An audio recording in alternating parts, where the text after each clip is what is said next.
तो देखिए, एक शख्स ने इस प्रोग्राम को इतनी गंभीरता से देखा कि उसने निर्णय ले लिया कि मैं इतनी गाढ़ी और इतनी अच्छी हिंदी सीखूंगा कि जब ऊपर जाऊं तो भगवान को प्रभावित कर दूं, प्रसन्नचित्त कर दूं, ताकि मेरी जगह स्वर्ग में सुरक्षित हो जाए। अब इन जनाब ने सीख तो ली अच्छी हिंदी, लेकिन अभी तक स्वर्ग में पहुंचे नहीं है, यही धरती पे घूम रहे हैं। देखिए, अपनी साइकिल से जा रहे हैं, अचानक जो है इनकी साइकिल के अगले पहिए से हवा निकल गई। बाजू में देखा तो एक साइकिल की दुकान है। ये साइकिल वाले के पास पहुंचे और इन्होंने अपनी गाढ़ी हिंदी में वक्तव्य देना शुरू किया। देखिए कि हे द्विचक्र वाहिनी के सुधारक,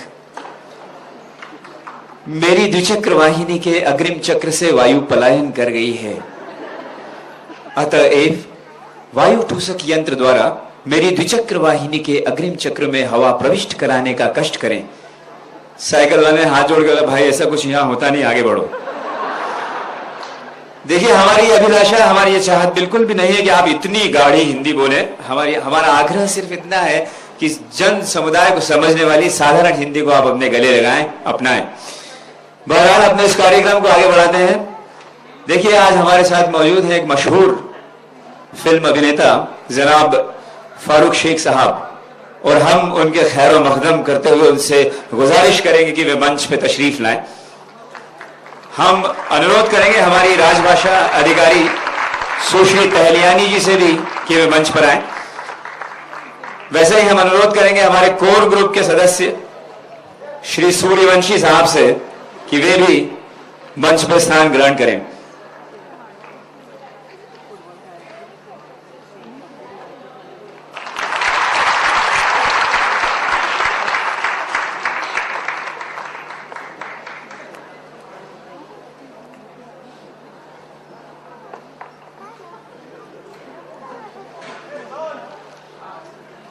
और अब आपका ज्यादा समय न लेते हुए मैं आमंत्रित करना चाहूंगा हमारी राजभाषा अधिकारी सुश्री सरोज थैलियानी जी को कि वे इस अवसर पर एक स्वागत। किसी बैसाखी की जरूरत नहीं है चलने के लिए, लेकिन मनुष्य का ये शुरू से ही स्वभाव रहा है कि कुछ भी काम करने के लिए उसे देखिए प्रेरित करना पड़ता है। कबीर दास जी ने कई युगों पहले कहा था कि काल करे सो आज कर, आज करे सो अब, पल में प्रलय होएगा, बहुरी करेगा कब। तो देखिए, लोगों ने इसका उल्टा बना दिया, आज करे सो काल कर, काल करे सो परसों, और इतनी जल्दी क्या पड़ी, अभी तो जीना है बरसों। तो ये मनुष्य स्वभाव के कुछ लक्षण है। देखिए, एक साहित्यकार ने लिखा था कि आराम करो, आराम करो, आराम शब्द में राम छुपा है, जो भव बंधन को खोता है।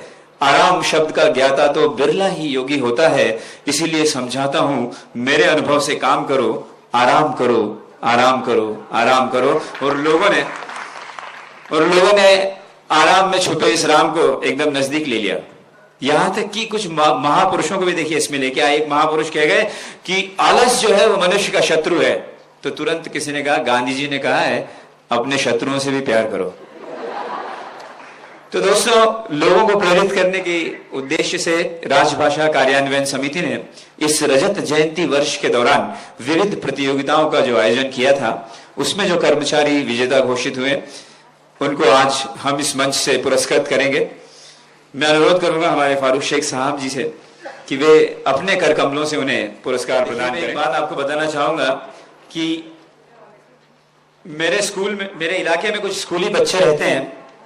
एक बार मेरे पास आ गए कि देखिए, आपकी हिंदी बड़ी अच्छी लगती है सुनने में, आप ऐसा क्यों नहीं करते कि हमें थोड़ा सा हमारी पढ़ाई थोड़ी सी लें ताकि हम थोड़े से ज्यादा मार्क्स में हिंदी में पास हो सकें। तो मैंने मंजूर कर लिया ये प्रस्ताव। उनको पढ़ाने बैठा, देखिए किताब खोली तो एक अध्याय था अलंकार, अलग अलग प्रकार के अलंकार थे उसमें, अनुप्रास अलंकार, यमक अलंकार। देखिए, तो मैंने उन्हें पढ़ाना शुरू किया यमक अलंकार। यमक अलंकार वो होता है कि अगर एक शब्द एक वाक्य में एक से ज्यादा बार आए, लेकिन हर बार अगर उसका अर्थ अलग अलग हो, तो वो कहलाता है यमक अलंकार। मैंने उन्हें उदाहरण दिया, देखिए, लाली मेरे लाल की जित देखूं उत लाल, लाली देखन में गई मैं भी हो गई लाल। तभी एक बच्चे ने ऊपर हाथ उठाया और मैंने उससे पूछा, कहिए। तो सर, मैं एक उदाहरण देना चाहता हूं। मैंने बोलिए। पहले शर्मा जी की लड़की ने पड़ोस के लड़के के साथ खेली होली, और फिर जिंदगी भर के लिए उसकी होली।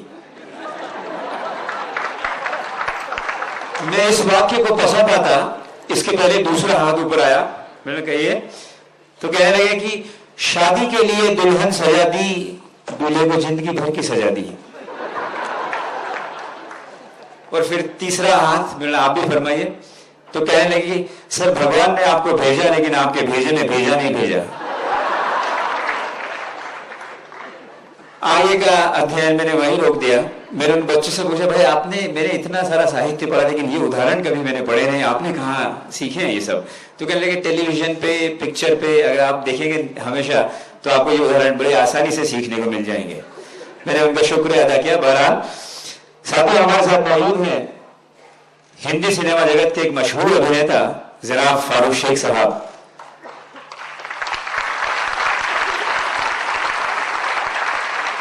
यूं कोई नाम किसी परिचय का मोहताज नहीं है, या आप यूं कह लीजिए कि ये नाम अपने आप में एक संपूर्ण परिचय है।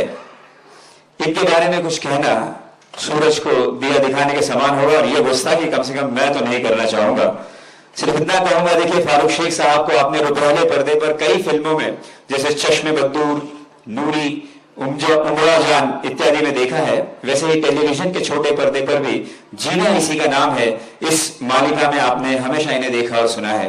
यह हमारी खुशनसीबी है, हमारा सौभाग्य है कि आज वो हमारे साथ यहाँ मौजूद हैं।